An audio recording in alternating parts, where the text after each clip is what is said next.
So the first time you'll know that you've been invited to a ranked auction as a supplier is that you'll get an email. You'll get an email saying you've been invited to tender and then the event names. Or I click on that email and it gives me a little bit of details about the event itself, and I just click on that to go to the event. Once I'm in the event, there's another video on how to RSVP for an event. You'll see all the details around the event itself, the auction.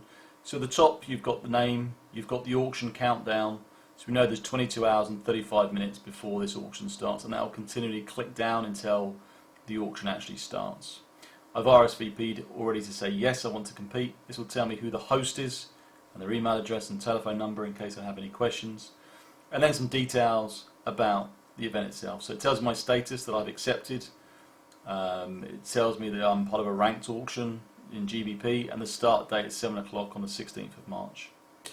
And it tells me that there's a time extension of 5 minutes. That means if I bid in the last 5 minutes, then the event will extend by a further 5 minutes. That prevents suppliers from bidding in the last couple of seconds and winning the auction. So what will happen is if you do get a bid in the last 5 minutes, it will automatically extend. The event duration is 30 minutes, so it's going to start at 7 o'clock on the 16th of March and it will last 30 minutes. The minimum bid increment means that if I'm going to reduce the price when bidding for this particular business, then I will need to do a minimum bid increment of 1%. So if it was £100, I would need to bid at least £1 less. If I try and bid 50p less, it will not accept my bid. And partial lot bidding allowed means I can bid on individual lots, not several lots in one go. I've got some documents here, the terms and conditions, which I can open up and have a look at the terms and conditions, and if I want to send a message to ask any questions to the client, I can do so here. So that's all the details about the event itself. If I want to now enter a qualifying bid, I can. So I have to place a qualifying bid prior to the start of the auction. Just going back again, you can see that the auction starts in 22 hours. I have to enter a bid before it starts. If I don't, I'll be timed out and I won't be able to compete. So I'll lose the opportunity to win this bit of business. If I want to have a look for what I'm bidding for, I can have a look at the lots. So I'm bidding on this nice grey carpet, 200 units or 200 square metres, and there's a minimum qualification price of £20 per square metre. So I can choose to bid on this or not. So I'm going to go to the overview and I'm going to enter my qualifying bid. So I'm going to say yes, I want to bid on this item. I have to bid £20 or lower per unit to qualify. So if I try to do 25, for example, and submit that, it will tell me my value must be equal or lower than 20 to qualify. So I'm going to put 20 and submit that. And there you go. Once that auction starts, I'll be able to bid on this piece of business when it starts. So I must make sure I'm available at 7 PM on the 16th of March for half an hour at least to make sure I can bid on this piece of business. And we'll come back to this when it's time to do the actual auction itself. So in this video we're going to look at what to do when the actual auction starts as a supplier. So the process we've gone through here is we've been invited to an auction to compete for a bit of business. We've got an email, we've clicked on that email, we've RSVP'd to say we want to play a part in the event. We've then submitted a qualifying bid before the auction actually starts. Now you can see you've got a countdown until the auction begins. So I've got 18 seconds until the auction begins.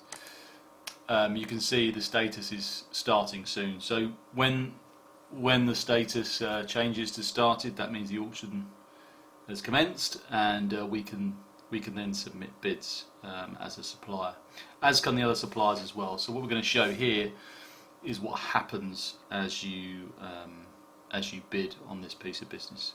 So we're just going to wait for this to refresh, and then we'll go into the business. Well, then we'll go into the auction itself and place bids. So you can see now that event 13 has just changed to status started. So I can select here and then I can go to the auction.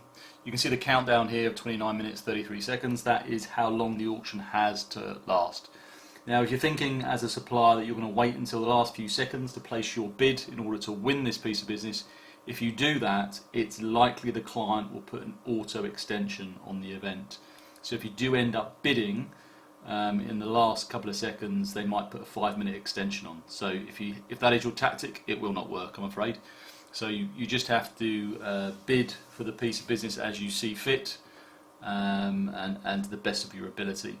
This particular auction, as a demonstration, has just been purely on price. Now in reality that may be different, you know, payment terms and lead times might be important, but for this particular one, as a demonstration for this training video, it's only about price. So what you do is you go to the auction once it's started. We just have a connection issue here, and it will automatically reconnect if that happens.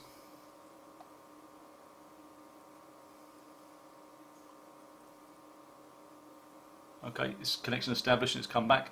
So what you'll see here is when the start date was, when the end date was, how much time is left in the auction, and your connection status is connected. If it drops down, don't worry, it will just do exactly what it just did there. It will bring you back into where you left off once it re-establishes the connection. So we can see here the lots, and what we have here is the lot name, the quantity, the unit of measure, the qualification price per unit, the total qualification price, and my latest bid.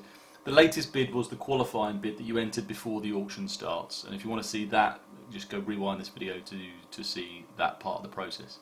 And you can see that I'm ranked number 3 here.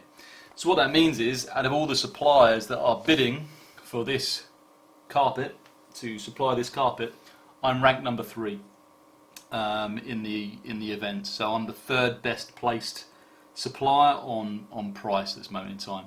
So if I want to improve my ranking, I need to place a lower bid than £20 per metre squared. So what I'm going to do is enter £19.45 and see if that changes my rank. And all that's doing is comparing the price that you're bidding compared to the other suppliers that have already bid on the lot. I'm just going to do that. So my bid has been accepted. My ranking actually hasn't changed, so it looks like I'm still ranked number 3. So I'm just going to try and change that again and go to 1935. It will register my last bid here.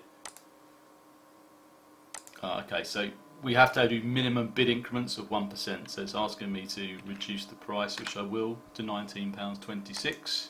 Submit that, and you can see my rankings change now. So with a bid of £19.26 per metre squared, I now am ranked number 2. So that may be the lowest you can go, at which you let the auction run its due course and rank as number 2 or worse. Or you can carry on bidding to what your lowest price will be. Only when you see rank number 1 will you register as the front running supplier for this particular lot.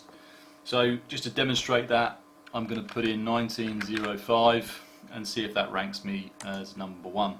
Okay, it does. I've got my bid of 1905, it's been accepted, and that's ranked me as number 1. So from this point onwards, unless someone else bids, then I'm going to rank as number 1 and end up winning this piece of business. So we'll just let that move on for a minute and see if anything else happens, or if I'm going to remain number 1 here, because it's still a long period of time before the auction actually ends. So it may be that, okay, you can see that the rankings changed to number 2, so another supplier has bid here and pushed me down the ranking again. So again, if this is your lowest bid, you leave it as it is and accept the fact that you're not going to rank number 1 on this lot, or you can bid again to reduce the price and rank number 1. Purely up to you. Like I said before, this is completely about price in this particular event, but it isn't always the case. You know, you can have lead times and payment terms, reputation, brand, ease of business, all sorts of different variables scored in this event. But for this particular one, it's only about price. And if there is another variable in here, it will take that variable into consideration when ranking you. So if lead times were included as a variable, it would take into consideration the price that you've bid as well as the lead time that you've bid in order to rank you. So it's really going to emphasize the pieces of information that are important and pertinent to the client in order to rank you in the event. And that's why it's very useful, because you're really bidding on what's most important to your customer. So in this particular example, we're going to let this run on for a little while and let it move through down the auction and come back to it afterwards. If you want to see the bid history, you can just view here, and that will show you your bid history and the rank you achieved by bidding that amount. So we'll come back to this in due course. So we've wound on the video a little bit, so we've only got 4 minutes and 40 seconds left of this auction. So I just want to demonstrate here that if you are thinking of putting in a low bid, or your final lowest bid in the last couple of minutes, so no one else has the opportunity to reply, just want to show what happens as a supplier if you do that. So I know that the client in this example has put an auto extension on this auction, so if someone does bid in the last 5 minutes, this timer will just pop back up to 5 minutes again. So let's just demonstrate that. So I'm going to go in my lowest bid, thinking that this is going to win me the auction at £18.25, and I'm going to submit that. Just keep an eye on what happens with the clock here. Okay, it's popped back up to 5 minutes. It's ranked me 1, but it's giving another 5 minutes for everyone else to respond. So just be mindful of that as you go through the process of bidding on auctions, that if you do try and leave it to the last minute, the auto extension will give everyone else the opportunity to reply to that bid. So that's the crux of the Procurement Pal auction system. As I said, this one is purely based on price this time around, but you could have other variables in there in the future. So just keep an eye on your rank, and keep an eye on what your bid is, and keep an eye on the time, and yeah, make sure you can bid the lowest possible price in which to win the business that you're comfortable with. Obviously, if someone's going in lower than you and you're not comfortable with going to that price, then don't. It's better to avoid that than carry on and keep bidding. So always go down to the price you're comfortable with, and good luck with your auctions. If there's any questions on this particular video, please email Dan at procurementpal.com.